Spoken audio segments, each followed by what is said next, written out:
The masjid, with a Turkish neighborhood on one side and a Jewish neighborhood on the other, takes place in an environment where three religions coexist. Although the date of construction and builder are unknown, its name was mentioned in the foundation charters dated 1835, reveals that it had been built before these dates. It was rebuilt in 1892-1893 by Fatma Hanım, the daughter of Mustafa, mother of Kasabbaşızade Şerif Ahmed Efendi, after 4 fires. Masjid, sitting on the field terrace, consists of the rectangular plan prayer place with a flat wooden ceiling and a women's gathering place.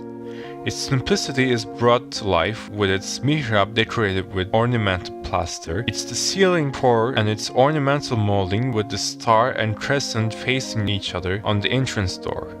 A symbolic minaret is attached to the masjid, whose minaret has not survived. The masjid is an example that continues the early Ottoman mosque tradition.